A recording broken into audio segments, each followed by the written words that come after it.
For decades, King Kong has been one of cinema's most iconic monsters. His story has been told and retold, capturing the imagination of audiences worldwide. And in the late 1980s, Universal Studios decided to bring the beast to life in a way never seen before through an ambitious, groundbreaking theme park attraction.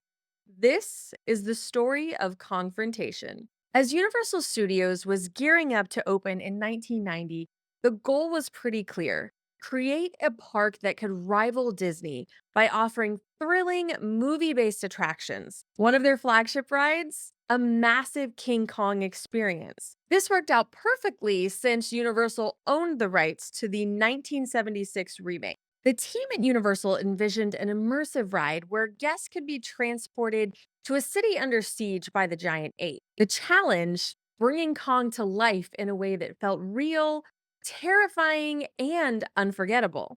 Confrontation was no small undertaking.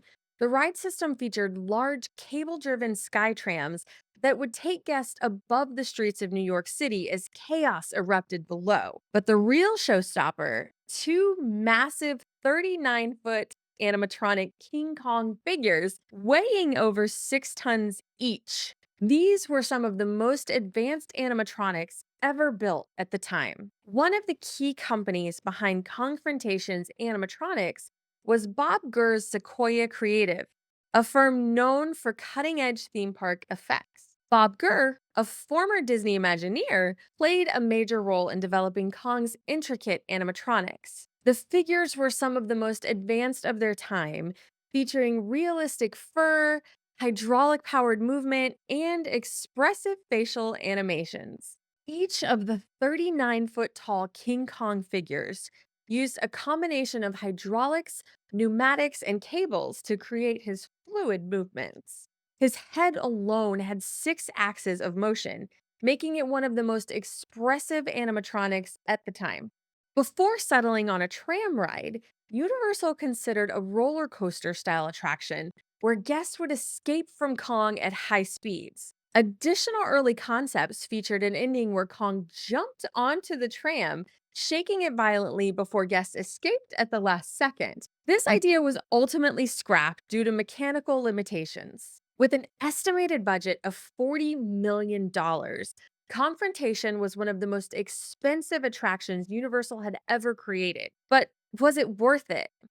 Let's find out. The year was 1990.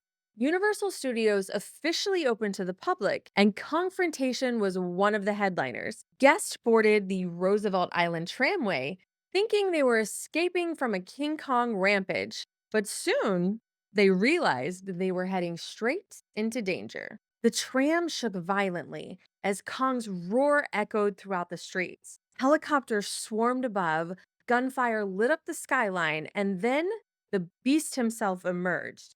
With piercing red eyes, bristling fur, and the ability to grab the tram, this was one of the most terrifying and exhilarating moments in theme park history.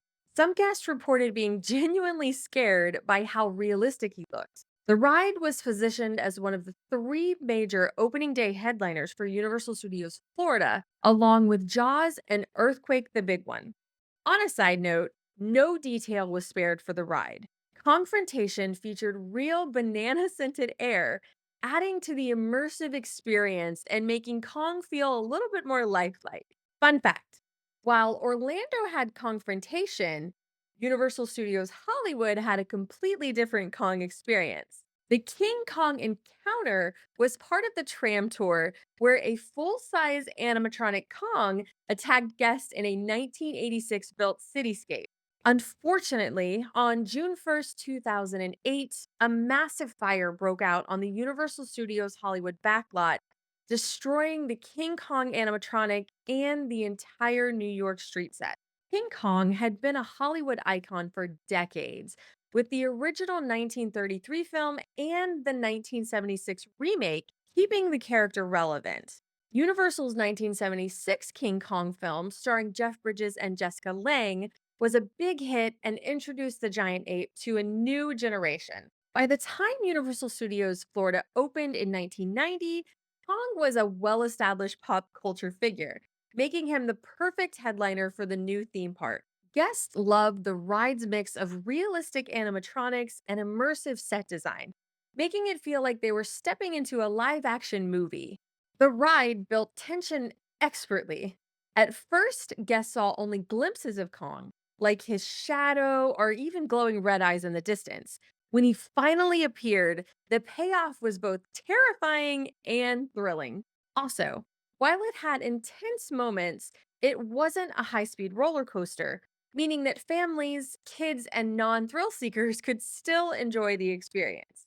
Sadly, all great things must come to an end. After 12 years of operation, Kongfrontation closed on September 8th, 2002. Why? Well, there's a few reasons.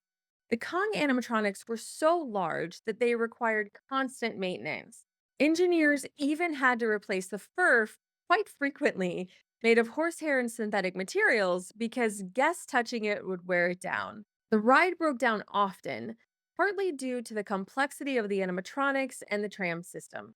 The ride's capacity wasn't ideal for modern theme parks, leading to long wait times. In addition, if the ride did break down, evacuating guests was a challenge. The tram system was suspended, meaning guests had to be carefully escorted down emergency staircases. With Confrontation gone, Universal needed a new thrill. Enter Revenge of the Mummy, an intense indoor roller coaster that opened in 2004. While many were sad to see Kong go, myself included, the Mummy ride brought a high speed excitement back to the park. If you look closely inside the ride queue of the Mummy, Kong fans can see a subtle tribute to our favorite giant gorilla, a small golden King Kong statue located near the treasure room, hidden among the artifacts. But fear not, King Kong wasn't gone forever. In 2016, he made a triumphant return with Skull Island Reign of Kong at Islands of Adventure. This new ride blended modern technology with immersive storytelling, featuring massive screens, an elaborate queue, and even a full scale Kong animatronic. While Skull Island is a different kind of experience, it pays homage to the legacy of Confrontation, proving that the king still reigns supreme at Universal. Some guests praise its immersive storytelling and impressive effects, while others feel it doesn't quite match the thrill level of other attractions in the park. Skull Island does maintain an average wait time of around 30 minutes, which means it does still draw in ride goers across the park. While not the most thrilling ride in the park, Skull Island Ring of Kong has solidified its place as a staple attraction, offering guests a unique and immersive experience that pays homage to King Kong the Legacy.